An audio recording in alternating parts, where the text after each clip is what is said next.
होंगे, मस्त होंगे। तो मैं आज आपको नए जो आंसर किए हैं उनके क्वेश्चंस को करवाऊंगा। आज मैं डीएसएसबी टीजीटी इंग्लिश का 30 अगस्त का थर्ड शिफ्ट का पेपर करवा रहा हूँ। तो देखो पहला क्वेश्चन क्या बोलता है।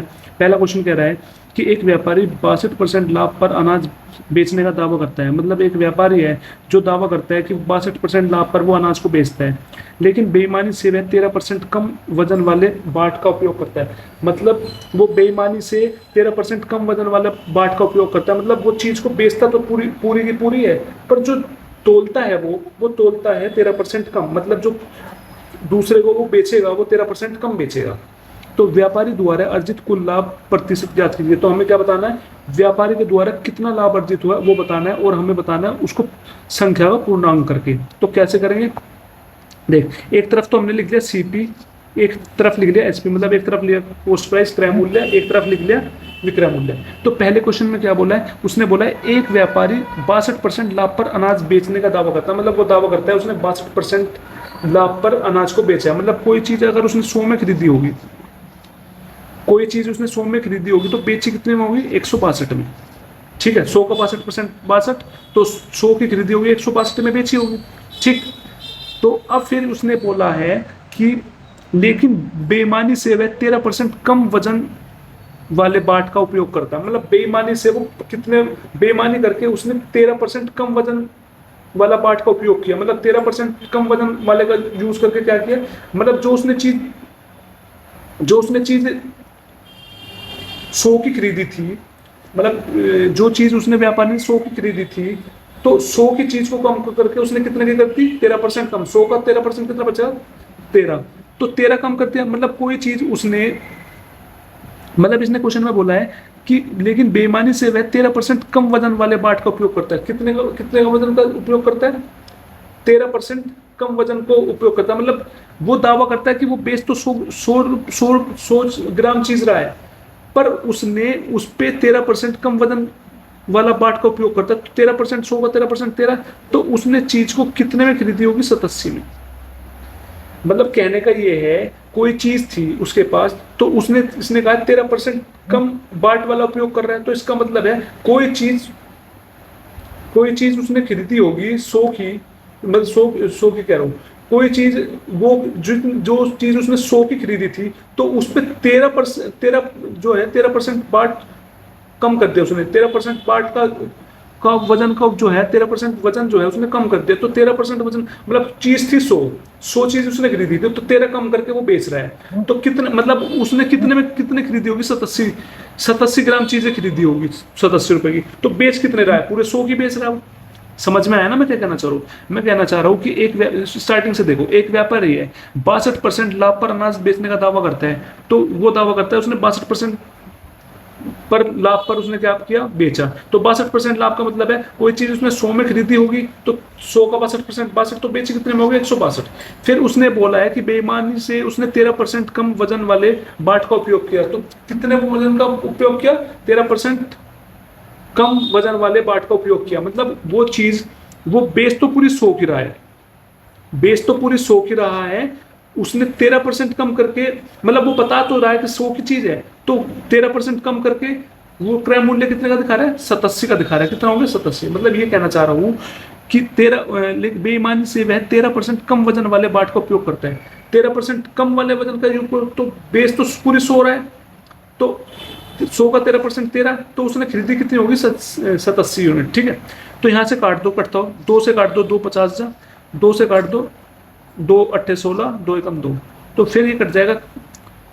फिर अब इसको क्या करेंगे, अब 50 से इसको काट दो, 50 से इधर वाले को काट, 50 से 50, 50 दूनी 100, तो 1 इंटू 87 कितना बन गया, 87, और 81 इंटू 2 बन गया 162। ठीक है, तो कोई चीज वो खरीद कितने में रहा है, 87 में, बेच कितने में रहा है, 162। तो कितने का लाभ हो रहा है उसे लाभ हो रहा है 13 और 62, 75। कितने का लाभ हो रहा है, 75 का। तो हमसे पूछा लाभ परसेंट निकालने, कितना निकालने है, लाभ प्रतिशत। लाभ प्रतिशत का फॉर्मूला क्या होता है, लाभ ऊपर अपॉन में सी कॉस्ट प्राइस नीचे इंटू 100। लाभ कितना हुआ, 75 का, और सीपी कितना, 87 इंटू 100। अब कितना हो गया, 7500 अपॉन 87।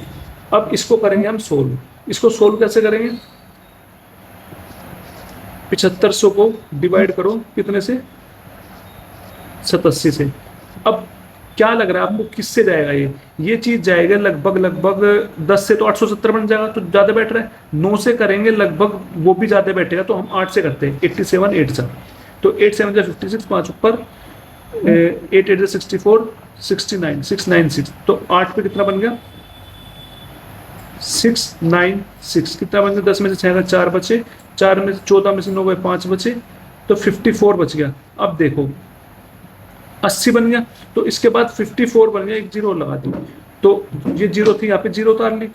अब देखो, अब 87 के देखो हमारे पास 8 वाले सिर्फ 3 ऑप्शन है, एक आ रहा है, उसके बाद एक 2 आ रहा है, एक 6 आ रहा है। तो अगर 87 का एक में करेंगे तो 87 बहुत छोटा बैठ जाएगा, तो 81 नहीं हो सकता आंसर। ऐसे 2 से करेंगे 87 दूनी कितना हो जाएगा, 87 दूनी भी होता है लगभग कितना 174, तो ये 540 से बहुत, तो इसका मतलब है 87 चेक करना पड़ेगा, तो सीधा ऑप्शन लगा दो, ऑप्शन 2 इज करेक्ट आंसर। तो 87 इंटू 6 कितना हो जाएगा 7 से 42, 7 से लगे 4, 8 से 48, 512, कितना बन गया 512। ठीक है, तो इसका आंसर आ गया 86 लगभग। ठीक है, मतलब इस चीज को दोबारा समझो मैं क्या कहना चाह रहा हूँ। इस क्वेश्चन में ये बोला है कि कोई व्यापारी है, उसने 62% लाभ पर अनाज बेचने का दावा किया है, ठीक है, फिर उसने बेईमानी से 13% कम वजन वाला बाट का उपयोग किया। मतलब उसने कम वजन वाले बाट का उपयोग क्यों किया, मतलब कोई चीज उसने 100 की खरीदी है, कोई चीज उसने 100 की खरीदी है, 100 ग्राम चीज खरीदी है, तो 13% ग्राम कम करके वो 87 रुपए की चीज बेचेगा, मतलब 87 ग्राम चीज बेचेगा। उसने 100 की तो खरीदी, फिर वजन उसने कितना कम करते, कितना परसेंट 13%, 100 का 13% कितना होता है 13, तो वो जो 13 घटा दिया तो 87 बच गया। मतलब वो अब 87 चीज बेचेगा, दूसरे इंसान को 87 बेचेगा और कहेगा कि ये 100 ग्राम है। मतलब दूसरे के लिए उसने कितना बना दिया, कॉस्ट प्राइस बना दिया 87 और बेचेगा कितना 100। मतलब ये कहना चाह रहा हूं कि पहले क्या बोला, एक व्यापारी 62% लाभ पर अनाज बेचने का दावा करता है। 62% का मतलब है कोई चीज वो 100 में खरीदता है, तो 100 का 62% 62, तो कितने में बेच रहा है 162 में। ये चीज तो आपको समझ में आ गई। फिर ये बोल रहा है कि बेईमानी से उसने 13% कम वजन वाले बाट का उपयोग किया। 13% कम वजन वाले बाट का उपयोग किया, मतलब कोई चीज 100 ग्राम थी, 100 ग्राम चीज उसने खरीदी है, तो 100 ग्राम चीज खरीद के वो 13% कम वजन तोल रहा है उस चीज का, मतलब उसने 13% कम कर दी चीज को, मतलब 100 का 13% 13, तो चीज बना दी उसने 87। मतलब अब वो चीज जो है 87 की बेच रहा है, कितने की बेच रहा है 87 की, मतलब 87 की चीज बेच रहा है। तो दूसरों के लिए जो कॉस्ट प्राइस क्या बना दिया उसका 87 ग्राम, उसका क्रय मूल्य बना दिया 87 ग्राम। और जब 87 ग्राम बना दिया और पैसे कितने के लगा रहा है वो 100 के 100 ग्राम के, पैसे चेंज नहीं कर रहा, तो एसपी कितना होगा 100, मतलब बेचे कितने में उसने 100 में। तो अब वही आप सोल्व कर तो आप खरीदोगे। बस ये चीज समझने की जरूरत है। अगर ये चीज समझ में जाए मुझे बताना, मैं इस चीज को दोबारा समझाने की कोशिश करूंगा। ठीक है, नेक्स्ट क्वेश्चन देखो। नेक्स्ट क्वेश्चन क्या बोल रहा है कि एक माली ने अपने आयताकार बगीचे की लंबाई में 25% की वृद्धि करके और चौड़ाई में 10% की कमी करके बगीचे के क्षेत्रफल में वृद्धि कर दी। मतलब एक माली है जिसने अपने आयताकार बगीचे की लंबाई में 25% की वृद्धि कर दी और चौड़ाई में 10% की कमी करके अपने बगीचे का क्षेत्रफल बढ़ा दिया। तो नए बगीचे का क्षेत्रफल में प्रतिशत वृद्धि ज्ञात कीजिए। तो हमें बताना है जो नया बगीचा बना है उनका, उसका क्षेत्रफल में कितना प्रतिशत बढ़ा है।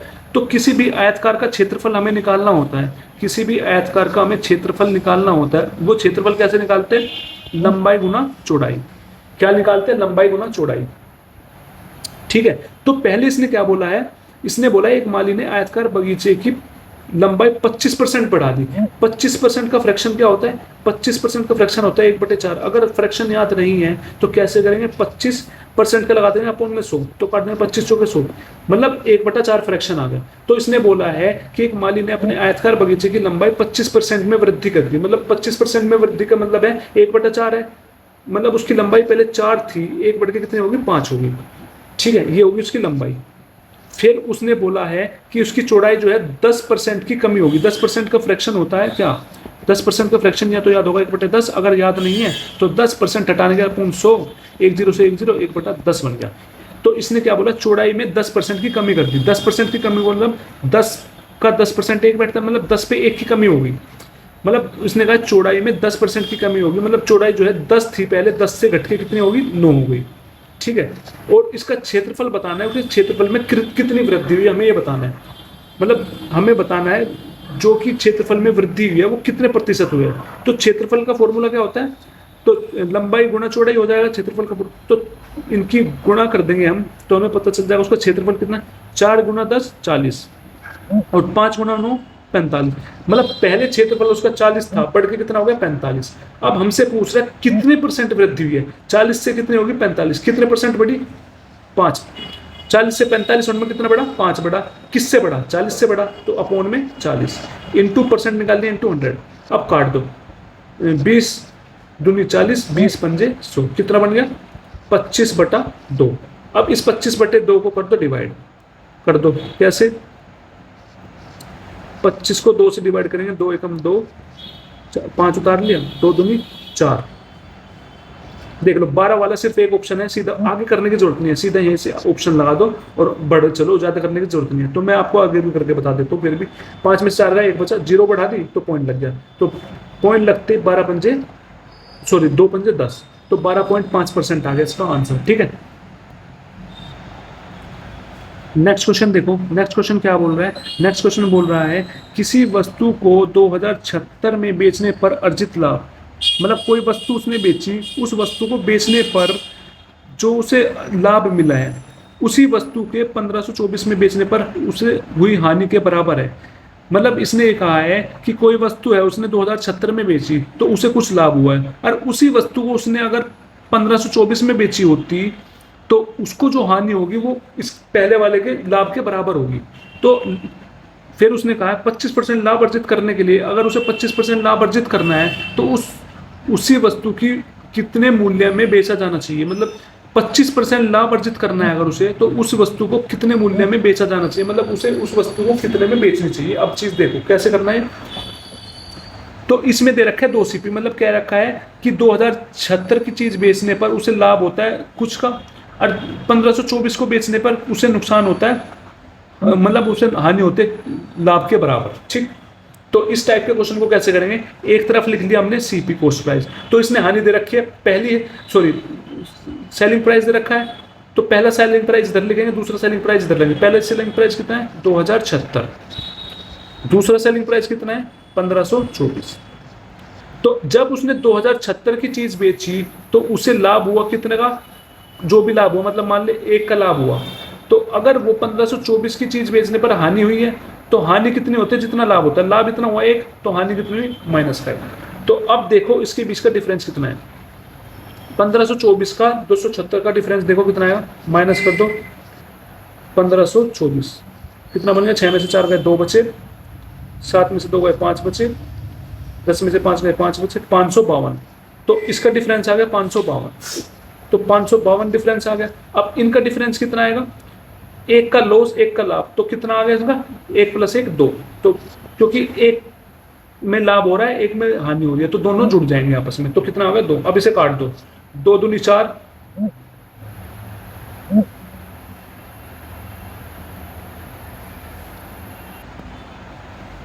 अब देखो 2 से कटेगा, 2 दूनी 4, 1 बच गया 15, 2 सत्ते 14, हासिल लगा 1 बच गया, 2 छिक 12। तो यहाँ से हमारे पास 1 यूनिट की वैल्यू कितनी आ गई 276। तो 1 यूनिट का मतलब इसकी वैल्यू होगी 276, मतलब उसे 276 का क्या हो रहा है, लाभ हो रहा है, 276 का लाभ हो रहा है। मतलब जो 276 का लाभ हो गया उसने इतने में चीज बेची होगी।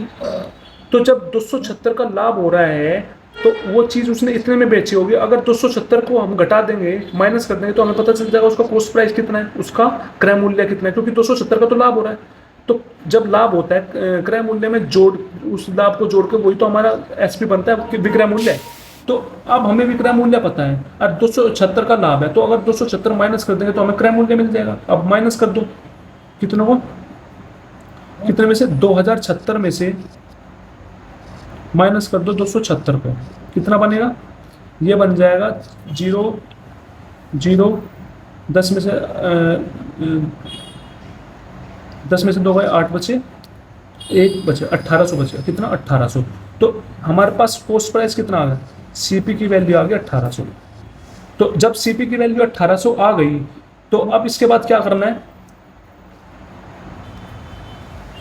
अब देखो कॉस्ट प्राइस क्रय मूल्य कितना आ गया हमारा 1800। फिर उसने आगे क्वेश्चन में क्या बोला है, उसने बोला 25% लाभ अर्जित करने के लिए उसे उस वस्तु को कितने में बेचना पड़ेगा, उसे कितने में बेचना पड़ेगा, मतलब कितने का लाभ हुआ 25%। तो 25% का फ्रैक्शन क्या होता है, 1/4, 1/4। अगर फ्रैक्शन याद नहीं है तो क्या करेंगे, परसेंट को हटाने के लिए 100 से डिवाइड, तो 1/4। तो सीपी लिख दिया एक तरफ लिख दिया हमने एसपी। तो 25% का प्रॉफिट का मतलब 1/4, मतलब कोई चीज उसने 4 में खरीदी होगी तो एक का प्रॉफिट मतलब 5 में बेची होगी। तो हमसे पूछ रहा है वो कितने में बेची होगी, हमें 5 यूनिट की वैल्यू बतानी है। तो 4 यूनिट जो है कोस्ट प्राइस, हमने कितना निकाला है, हमने कोस्ट प्राइस निकाला 4, और हमें इसमें कोस्ट प्राइस दे रखा है 4 यूनिट, और हमने जो निकाला वो निकाला 1800। तो 4 यूनिट किसके बराबर, 4 यूनिट किसके बराबर हो गया, 1800 के। तो यहां से 1 यूनिट किसके बराबर हो गया, 1800 अपॉन 4। तो काट दो, 2 नम 18, 0 0, 2 दूनी 4, फिर कट जाएगा, 2 चौक 8, 1 बच गया, 2 पंजे 10, 450। तो 1 यूनिट की वैल्यू कितनी आ गई, 450। तो हमसे 5 यूनिट की वैल्यू पूछ रहा है, तो 5 यूनिट की वैल्यू क्या आ जाएगी, 450 इंटू 5। तो मल्टीप्लाई करेंगे 450 की 5 में, 5 0 0, 5 पंजे 25, हासिल लगे 2, 5 चौक 20, 2250 आ गया। कितना आ गया, 2250। तो कौन सा ऑप्शन है, ऑप्शन 3 इज करेक्ट आंसर। देखो इस क्वेश्चन को हम एक तरीके से और कर सकते हैं, कैसे, ये देखो, किसी वस्तु को 2076 पर बेचने पर अर्जित लाभ, मतलब किसी वस्तु को 2076 में बेचते हैं तो उसे लाभ होता है कुछ, तो उसी वस्तु को 1524 में बेचने पर हुई हानि के बराबर है। मतलब इसने बताया कोई वस्तु है, उसको अगर हमने 2076 में बेचा तो उसे लाभ हुआ, और उसी वस्तु को अगर हमने 1524 में बेचा तो उसको जो हानि हुई है वो हानि जो है किसके बराबर है, लाभ के बराबर है, जो लाभ हुआ था पहली वस्तु को। ठीक, तो हमें फिर क्या बताना है, फिर बताना है 25% लाभ अर्जित करने के लिए उस वस्तु को कितने मूल्य पर बेचा जाना चाहिए। मतलब अगर उसे 25% का लाभ चाहिए तो उस वस्तु को कितने पर बेचना चाहिए। अब देखो, अगर हम सीधा जो इसकी जो ये बेची हुई चीज़ दे रखी है, बेचना हुआ प्राइस दे रखा है, इनको ऐड कर देंगे, इसका हम एवरेज निकाल देंगे तो वो हमारा सीधा सीपी आ जाएगा। अगर हम इस चीज़ का एवरेज निकाल देंगे तो क्या आ जाएगा, सीधा सीपी आ जाएगा। मतलब 2076 को प्लस कर देंगे 1524 में, तो इसका एवरेज निकालेंगे तो हमारा सीपी आ जाएगा। तो सीपी कितना आ जाएगा, 2076 को 1524 में ऐड करेंगे, कितना आ जाएगा, वो आ जाएगा हमारे पास, ऐड करना 2076 को ऐड कर दो कितने में, 1524 में, कितना बनेगा, 6 4 10, हासिल लगाए 7 दोनों 10, हासिल लगाए 6 3, कितना बन गया, 3600। कितना बन गया, 3600 अपॉन 2, 2 से कट जाएगा, 2 एकम 2, 1 बच गया 16, 2 अट्ठे 16, 0 0, 1800। कितना आ गया, 1800। कितना आ गया, 1800। तो हमारे पास जो 1800 है, 1800 क्या आ गया, सीपी, कोस्ट प्राइस कितना आ गया, 1800। तो फिर इसने बोला है कि, क्या बोला इसने, अब देखो सीपी कितना आ गया, 1800।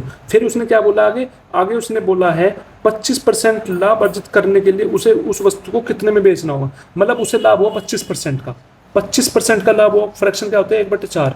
मतलब एक तरफ सीपी लिख दिया हमने, एक तरफ एसपी लिख दिया। तो 25% का मतलब है कोई चीज़ 4 में खरीदी होगी, कितने में बेची होगी, 5 में। तो क्या पूछ रहे हैं, कितने में बेची होगी, तो हमें 5 यूनिट की वैल्यू बतानी है। तो सीपी कितना दे रखा है, 4, तो हमने कितना निकाला, 1800। तो 4 यूनिट किसके बराबर, 1800 के। तो 1 यूनिट किसके बराबर, 1800 अपॉन 4। तो यहाँ से हम 5 की वैल्यू, इसको काट दो, 2 दूनी 4, 2 9 18, 0 0 ऐसे उतार ले, फिर 2 से कट जाएगा, 2 चौक क्या है ये, 900 अपॉन 2, तो 2 से कट जाएगा, 2 चौक 8, 1 बच गया, 2 पंजे 10, 450। तो 1 यूनिट की वैल्यू कितनी आ गई, सॉरी हाँ, 1 यूनिट की वैल्यू आ गई 450। तो हमसे पूछी कितने की, 5 की। तो 5 यूनिट क्या हो जाएगा, 450 इंटू 5, 5 से मल्टीप्लाई कर देंगे, 5 0 0, 5 पंजे 25, हाथ से लगे 2, 5 चौक 20, 22, कितना है, 2250। तो option 3 is correct answer. Fourth question देखो, फोर्थ क्वेश्चन क्या बोल रहा है, फोर्थ क्वेश्चन हमें बोल रहा है कि 2800 की राशि पर 10% वार्षिक ब्याज दर से 2 वर्षों में साधारण ब्याज ज्ञात किया। मतलब ये क्या रखा है, कोई राशि हमारे पास 2800 राशि पर 10% रेट लग रहा है 2 साल के लिए, तो हमें साधारण ब्याज बताना है। क्या बताना है, साधारण ब्याज। जो 2800 की राशि पर 10% रेट लग रहा है 2 साल के लिए, तो प्रिंसिपल क्या होगा, मूलधन कितना होगा हमारा, 2800। ठीक, तो हमें निकालना है साधारण ब्याज। तो एक चीज देखो, हम साधारण ब्याज कैसे निकालते हैं, साधारण ब्याज का फॉर्मूला होता है रेट इंटू टाइम। रेट कितना है, 10% इंटू टाइम कितना है, 2, 10 इंटू 2 क्या निकल गया, 20। तो हमें किसकी वैल्यू निकालनी है, 20 यूनिट की वैल्यू निकालनी है। आपको पता है प्रिंसिपल कितना, मूलधन कितना है 2800, और आपको पता है प्रिंसिपल कितना होता है, मूलधन कितना होता है हमें 100 यूनिट। तो 100 यूनिट किसके बराबर, 2800 के बराबर। तो यहाँ से 1 यूनिट की वैल्यू क्या आ गई, 2800 अपॉन 100, 2 जीरो से 2 जीरो कट गई, 28 आ गया। तो हमें बताना क्या है, 20 यूनिट की वैल्यू बताना है। तो 20 यूनिट की वैल्यू क्या आ जाएगी, तो 28 इंटू 20। तो अब देख लो, जीरो तो ऐसे उठेगा, 2 की मल्टीप्लाई 8 में 8 दूनी 16, लास्ट में 6 जीरो जिसका आ रहा है वो आंसर है। लास्ट में 6 जीरो 2 के है तो नहीं चलेगा काम, तो इसलिए पूरा मल्टीप्लाई करना पड़ेगा। जीरो को छोड़ दो क्योंकि लास्ट जीरो तो हमेशा लास्ट में जीरो ही बनाएगा, तो 2 की मल्टीप्लाई कर लो 28 में। तो 28 में 2 की मल्टीप्लाई करेंगे, 8 दूनी 16, हासिल लगाए 2 दूनी 4 5, और एक जीरो था, जीरो लगा, कितना आ गया 560। Option first is correct answer. ठीक, आपको समझ आया वो। नेक्स्ट क्वेश्चन देखो, नेक्स्ट क्वेश्चन क्या बोल रहा है, नेक्स्ट क्वेश्चन बोल रहा है कि पाइप ए और पाइप बी एक टैंक को क्रम से 32 घंटे और 17 घंटे में भर सकते हैं। मतलब पाइप ए है और पाइप बी है जो कि एक टैंक को कितने घंटे में भर सकते हैं, पाइप ए तो भर सकता है 32 घंटे में और पाइप बी भर सकता है 17 घंटे में। ठीक, तो फिर इसने बोला यदि दोनों पाइप के एक साथ खोल दिया जाए तो टैंक को भरने में कितना समय लगेगा। मतलब दोनों टैंक को एक साथ खोल दिया तो हमें बताना कितना समय लगेगा। तो आपको देखो कैसे करेंगे, तो इसमें एक वैल्यू दे रखी है 32, एक दे रखी है 17। तो आपको पता है इसका हमें सोल्व करने में थोड़ा मुश्किल होगी। तो जब भी ऐसी डिजिट देखे, अगर सिंपल हो तो सिंपल वाला तो मैंने आपको फॉर्मूला बता रखा है। तो अगर थोड़ी सी मुश्किल वाली चीजें आ जाए, जैसे जिसकी हम कैलकुलेशन करना मुश्किल हो जाए, तो आप सिर्फ ये वाला फॉर्मूला यूज करेंगे जो मैं बता रहा हूँ। पर ये फॉर्मूला जब ही यूज होगा जब क्वेश्चन में इस टाइप बोले कि पाइप ए 32 घंटे में कर रहा है, पाइप बी 17 घंटे में कर रहा है, तो दोनों ने मिलकर कितना समय किया। मतलब ये क्वेश्चन हम जब ही निकाल सकते हैं जब खाली ये बोले हमें समय निकालना है, दोनों ने मिलकर काम शुरू किया और दोनों ने मिलकर कितने दिन में गया, जब निकाल सकते हैं। तो इसने कहा पाइप ए और पाइप बी मिलकर कितने समय में पूरा करें, तो सीधा फॉर्मूला हो जाएगा निकालने का, x into Y upon X plus Y. तो x पहली वैल्यू, मतलब पाइप ए कितना टाइम में काम कर रहा है, y मतलब पाइप बी कितने टाइम में काम कर रहा है। ठीक, यहाँ पे वैल्यू रख दो उठा के, 32 इंटू 17 अपॉन 32 प्लस 17 कितना बन जाएगा, 32 इंटू 17 है, मल्टीप्लाई कर लो। आसानी से आप मल्टीप्लाई कर सकते हो उसकी, 32 की 17 में करना, 7 दूनी 14 से लगाए 7 21 22। तो फिर करेंगे 2 ये 3 कितना बन गया, 4 4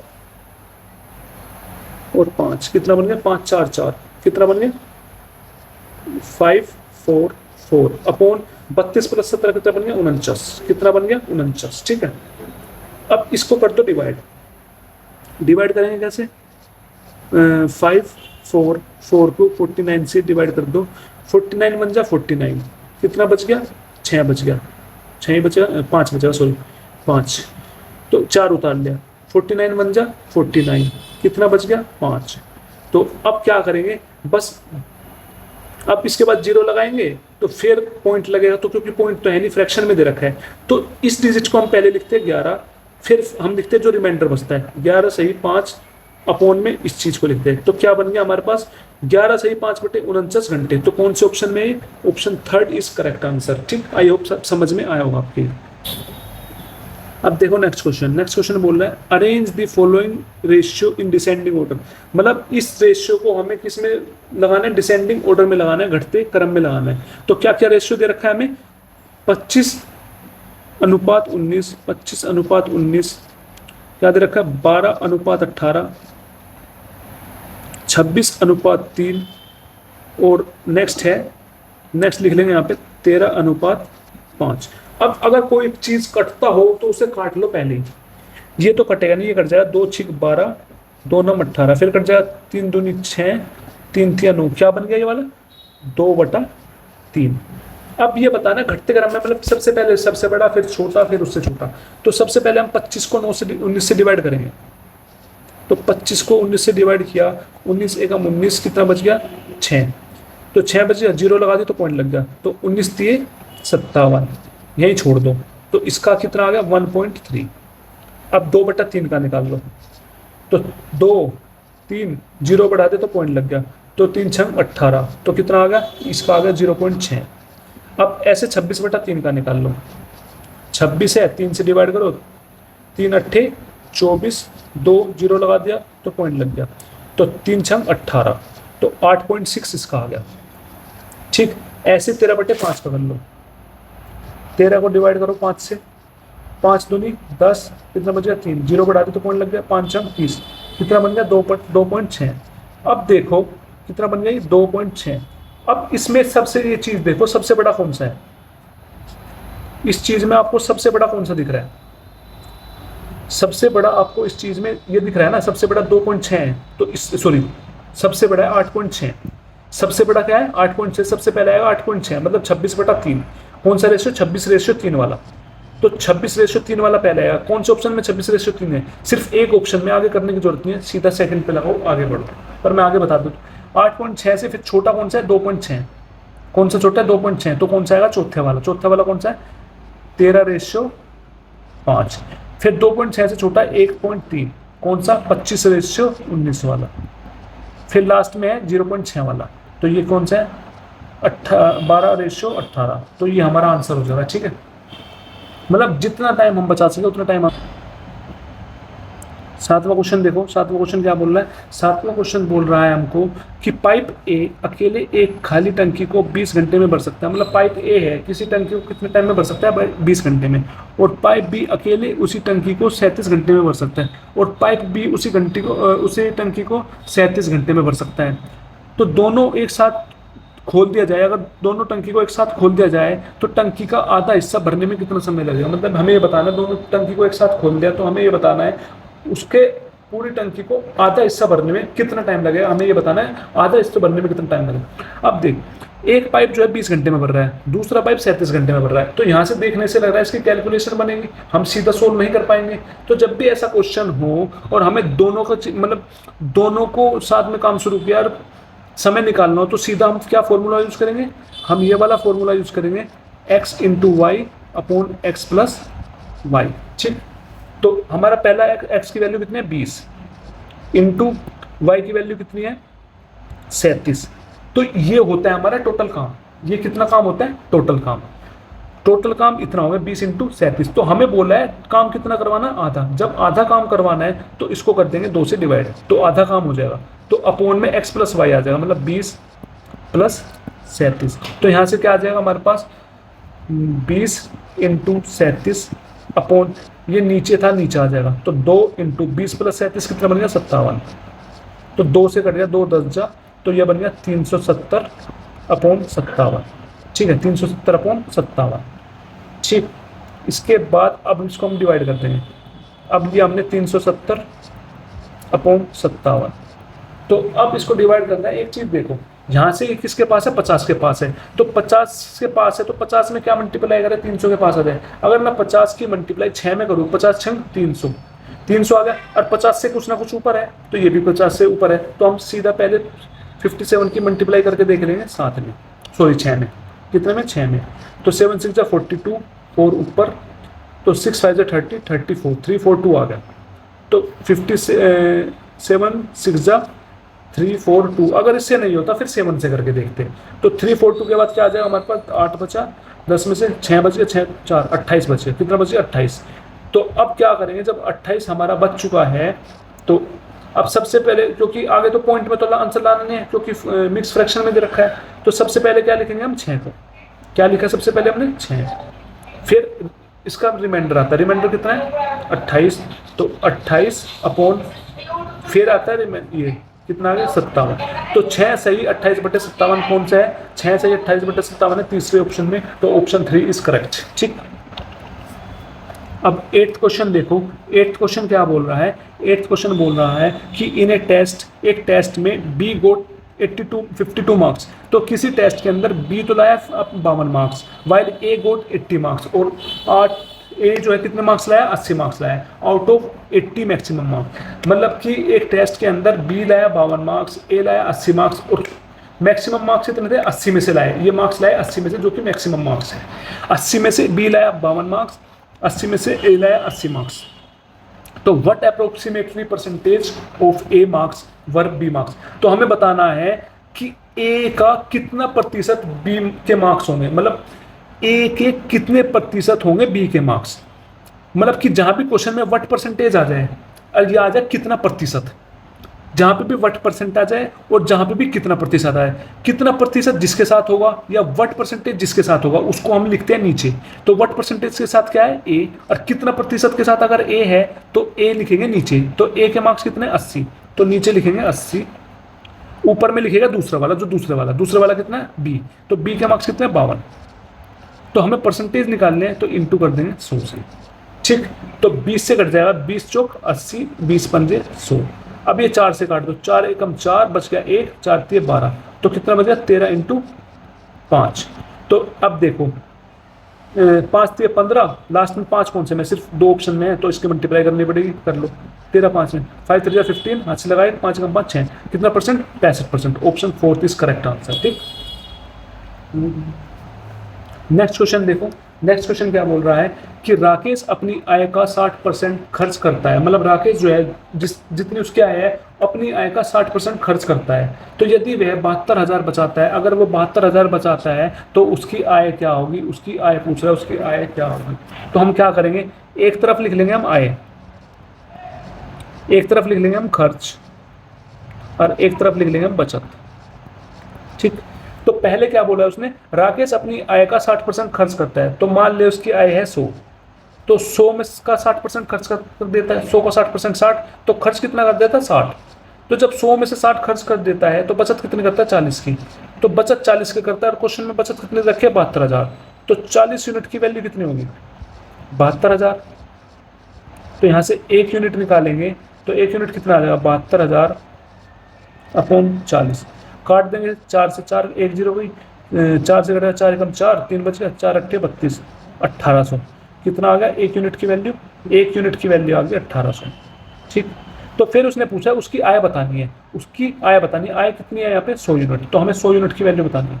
तो 100 यूनिट की वैल्यू कितनी हो जाएगी 1800 इंटू 100, कितना बन गया 18,000,000। कौन से ऑप्शन में, फोर्थ ऑप्शन में, fourth option is correct answer. ठीक है, अब 10th क्वेश्चन देखो। 10th क्वेश्चन क्या बोल रहा है, 10th क्वेश्चन बोला निम्नलिखित बार ग्राफ में एक विशेष जिले के वर्ष 2018 से 2023 के वार्षिक अनाज उत्पादन को दर्शाया गया है। मतलब इस ग्राफ में क्या बताया है, इस ग्राफ में एक अलग अलग जिले के 2018 से 23 तक के अनाज उत्पादन को दर्शाया गया है। 2023 में कितना अनाज हो रहा है 500 टन, 2022 में 455 टन, 2021 में 400 टन, 2020 में 530 टन जो है अनाज उत्पाद हो रहा है, 2019 में 375, ऐसे 2018 में 476। तो हमसे पूछा गया है 2018 से 2023 की अवधि के दौरान औसत उत्पाद कितना था, टन में बताना है। मतलब 2018 से लेके 2023 तक के बीच की जो उनका औसत उत्पादन हुआ है वो कितना हुआ है। औसत उत्पादन कैसे निकालते हैं, टोटल जो उत्पादन हुआ है वो ऊपर, अपॉन में कितनी संख्या थी उनकी वो नीचे, तो ऐसे औसत निकलता है। सबसे पहले टोटल नंबर है, जितने भी नंबर है वो उनको ऐड कर दो, मतलब ये 500 plus 455 plus 400 plus 530 plus 375 plus 470 को ऐड करते हैं। सबसे पहले जो आसान है उनको ऐड कर लो तो वो आसान हो। 500 को कर लो, इधर से 400 कर लो, 400 कर लो, इधर 500 कर लो, इधर 300 कर लो, इधर 400 कर लो। 500 में 400 जोड़ा 900, 900 में 400 जोड़ा 1300, 1300 में 500 जोड़ा 1800, 1800 में 300 जोड़ा 2100, 2100 में 400 जोड़ा 2500, कितना बन गया 2500। प्लस में फिर यहाँ जुड़ना नहीं, यहाँ पे 55 है, 55 में 30 जोड़ा 85, 85 में 75 जोड़ा 160, और 160 में 70 जोड़ा 230। ठीक, अपोन में कितने हैं 1 2 3 4 5 6, 6 अपोन 6, तो 2500 में 230 ऐड करेंगे कितना बन जाएगा 2730। ठीक है, अपोन 6। अब 6 से काट दो, 6 से काट दो, 6 चौक 24, 3 बचे 33, 6 पंजे 30, 3 बचे 30, 6 पंजे 30, कितना है 455 ton. Option first is correct answer. I hope समझ में आया होगा। 11वां क्वेश्चन देखो। 11वां क्वेश्चन में क्या बोला है, एक विक्रेता किसी वस्तु पर 25% की छूट देता है। मतलब एक विक्रेता है जो किसी वस्तु पर कितनी छूट देता है 25% की, फिर भी 53% का लाभ अर्जित करता है, और फिर भी उसे छूट देने के बाद भी 53% का लाभ होता है। तो क्रय मूल्य और अंकित मूल्य का अनुपात बताना है। किसका मूल्य बताना है, क्रय मूल्य और अंकित मूल्य का क्या बताना है, अनुपात बनाना है। जब भी क्वेश्चन में हमें छूट दे रखी होगी और लाभ दे रखा होगा, अब से पूछा हो क्रय मूल्य और अंकित मूल्य का अनुपात बताना है, तो इसका सीधा फॉर्मूला होता है क्रय मूल्य मतलब सीपी अपॉन अंकित मूल्य मतलब एमपी, इसका फॉर्मूला होता है इज इक्वल टू 100 माइनस छूट परसेंट, डिस्काउंट परसेंट, अपॉन में 100 प्लस लाभ प्रतिशत, प्रॉफिट परसेंट। ठीक है, ये फॉर्मूला होता है, निकाल दो। 100 माइनस छूट कितने हैं 25, 100 माइनस 25 अपॉन में 100 प्लस प्रॉफिट कितना है 53। तो सीपी अपॉन एसपी कितना आ गया, तो 100 माइनस 25 75 बन गया, और 100 प्लस 53 153 बन गया। ठीक है, अब देखो किससे कटेगा ये, 2 से तो कटेगा नहीं, क्योंकि 2 से तो कटने की कोई चांस नहीं है। 3 से काट के देखो, 3 दूनी 6, 1 बजे 3 पंजे 15। अब 3 से इसे काटो, 3 पंजे 15, 3 एकम 3, कितना आ गया। अब 25/21, 25/51, तो इससे तो अलग और कट नहीं सकता। तो देखो सीधा ऑप्शन में 25/51 ये आंसर होगा। ठीक है, एक मेथड तो ये करने का, एक मेथड और है, मैं वो बता रहा हूँ, जो सा आपको ठीक लगे वो कर लेना। अब देखो दूसरा मेथड, देखो दूसरा मेथड क्या बोलता है। दूसरा मेथड बोलता है कि एक विक्रेता किसी वस्तु पर 25% की छूट देता है, मतलब 25% की छूट देता है। 25% का फ्रैक्शन क्या होता है, 25% का फ्रैक्शन हो जाएगा 1/4। तो जब किसी चीज पे छूट दे रहा है, तो छूट दे रहा है मतलब किस चीज पे छूट देते हैं, हम अंकित मूल्य पे छूट देता है। और जो अंकित मूल्य पे छूट देते हैं, तो फिर छूट देने के बाद उस चीज को हम बेचते हैं। तो मतलब हमने एक तरफ लिख लिया अंकित प्राइस, मतलब मार्क प्राइस अंकित मूल्य, और एक तरफ लिख लिया सेलिंग प्राइस विक्रय मूल्य। मतलब एक, मतलब उसे 25% की छूट मिली, मतलब 1/4। कोई चीज 4 था उस पर अंकित मूल्य, तो उसने बेची कितने में होगी, 3 में। यही है ना मतलब। तो फिर उसने बोला है फिर भी वह 53% का लाभ अर्जित करता है। 53% का मतलब है, 53% का मतलब क्या होता है, 53% का लाभ का मतलब 53% हटाने के लिए 100, 53/100, मतलब 53% का लाभ का मतलब है कोई चीज जितने में खरीदी होगी फिर लाभ पे बेची होगी, मतलब कॉस्ट प्राइस और सेलिंग प्राइस। इधर लिख लिया हमने कॉस्ट प्राइस और सेलिंग प्राइस, मतलब कोई चीज उसने 100 में खरीदी होगी तो 153 में बेची होगी। ठीक है, अब एक चीज देख, इधर रेशियो दे रखा है मार्क प्राइस और सेलिंग प्राइस का 4 और 3, इधर कॉस्ट प्राइस और सेलिंग प्राइस का दे रखा है 100 153। तो जब सेलिंग प्राइस है तो यहाँ से हम सेलिंग प्राइस का क्या करते हैं, सेलिंग प्राइस दे रखा है ना, इसका मतलब है हम इस चीज को ये लिख सकते हैं ना, यहाँ पे मार्क प्राइस, यहाँ पे सेलिंग प्राइस, यहाँ पे कॉस्ट प्राइस। तो 4 3 और ये दे रखा है 100 और 153। ठीक, ये चीज दे रखा है क्योंकि सेलिंग प्राइस 2 है ना। अब हम क्या करेंगे, अब हम करते क्या है, सीधा सेलिंग प्राइस को बराबर करेंगे। तो बराबर करने के लिए क्या करेंगे, इसमें हमें 51 की मल्टीप्लाई करनी पड़ेगी। जब इसमें 51 की मल्टीप्लाई करेगी तो 153 बन जाएगा, तो इधर भी 51 की मल्टीप्लाई करनी पड़ेगी। तो यहाँ पे 51 की मल्टीप्लाई करने पे क्या बन जाएगा, 51 इंटू 4, 51 इंटू 4 क्या बन गया, 4 1 जा 4, 4 5 जा 20, कितना बन गया, मार्क प्राइस बन गया 204, और यहाँ से कॉस्ट प्राइस कितना है 100 है, कितना है 100 है। तो हमें किसका रेशियो निकालना है, कॉस्ट प्राइस का और मार्क प्राइस का, मतलब क्रय मूल्य का और अंकित मूल्य का। तो क्रय मूल्य कितना है 100 और ये कितना है 204। अब इसको काट दो 2 से, 2 50 जा, 2 एकम 2 0, 2 दूनी 4। ठीक है, फिर कट जाएगा 2 25 जा, फिर ये कट जाएगा 2 51 पे। तो क्या बन गया 25/51। कौन से ऑप्शन में, फर्स्ट ऑप्शन में, ऑप्शन 1 इज करेक्ट। ये भी एक आसान तरीका है। ठीक है, आई होप समझ में आया होगा। 12वां क्वेश्चन देखो, 12वां क्वेश्चन क्या बोल रहा है, 12वां क्वेश्चन बोल रहा है कि ए और बी एक व्यवसाय शुरू करते हैं, मतलब ए और बी एक व्यवसाय शुरू करते हैं, तो ए ने बी से 5,000 अधिक निवेश किया, मतलब ए ने बी से कितना अधिक निवेश किया 5,000, तो अधिक निवेश किया और अपनी पूंजी 4 महीने तक निवेशित की।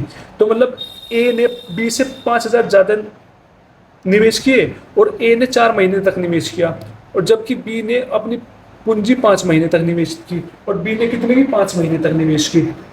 तो व्यवसाय के अंत में कुल 55,000 का लाभ होता है। व्यवसाय के अंत में कितने का लाभ होता है, 55,000 का लाभ होता है, और लाभ में ए का हिस्सा बी के हिस्से से 5,000 अधिक है। तो ए के हिस्से से बी का हिस्सा कितना अधिक है, 5,000 अधिक है।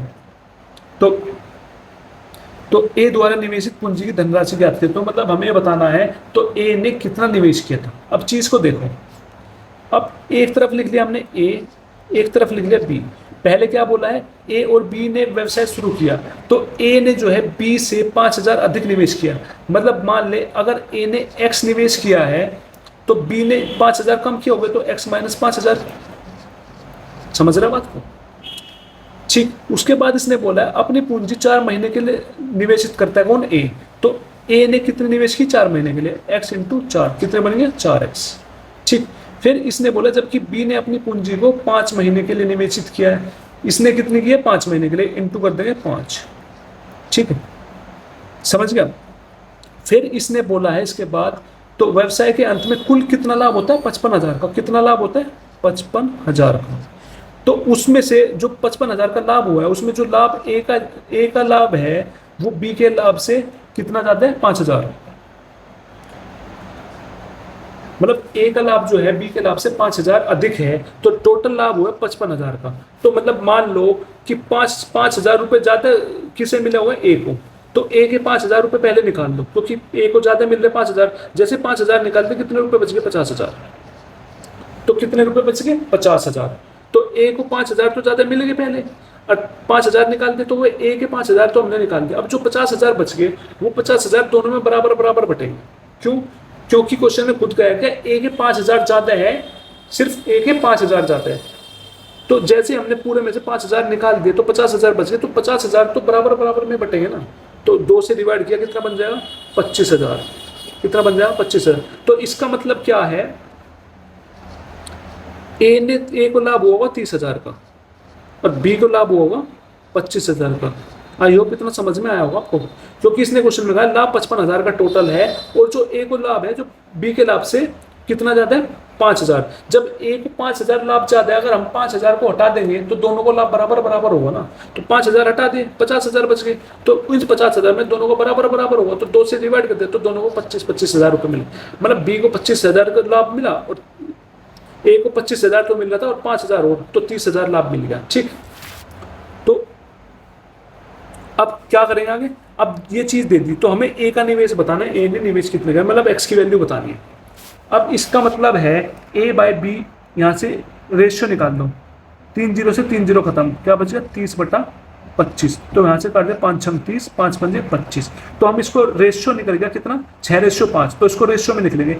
ए का रेशियो ऊपर, ए का रेशियो कितना 4x अपॉन नीचे आएगा 5 × x माइनस 5,000, वो किसके बराबर हो जाएगा, ए का कितना है 6/5 के, कितना 6/5 के। ठीक है, अब आगे सोल्व करेंगे, क्या करेंगे क्रॉस मल्टीप्लाई कर दो। कैसे, इस चीज को उधर ले जाओ, इस चीज को उधर ले जाओ, मतलब 5 × 4x = 6 × 5 30, तो 30 × x माइनस 5,000। ठीक, तो क्या बन जाएगा 5 × 4 20x = 30 × x 30x माइनस 5,000 × 30 कितना बन गया 5 3 15, 1 2 3 और 4, कितना बन गया 1,50,000। अब ये माइनस में है, इस चीज को उधर ले जाएंगे और x वाले को एक साइड ले लेंगे, इस चीज को x वाले को उधर ले आएंगे। जैसे x वाले को उधर लाया तो ये माइनस का बन जाएगा, तो क्या बन जाएगा 30x माइनस 20x = ये माइनस, ये था माइनस में उधर जाके प्लस में हो जाएगा, कितना बन गया 15 1 2 3 4। तो 30x में से 20x क्या कितना बच गया 10x, 10x = 15 1 2 3 4। ठीक, तो यहाँ से x की वैल्यू निकालनी है, x के साथ ये 10 क्या है मल्टीप्लाई में है, तो ये उधर जाके डिवाइड में हो जाएगा, तो x की वैल्यू कितनी हो जाएगी, यहाँ से x की वैल्यू हो जाएगी 15 1 2 3 4 अपॉन 10, कटेगा कितना बच गया 15,000। तो ए ने कितना निवेश किया होगा 15,000, कौन से ऑप्शन में, ऑप्शन 4 इज करेक्ट आंसर। ठीक है।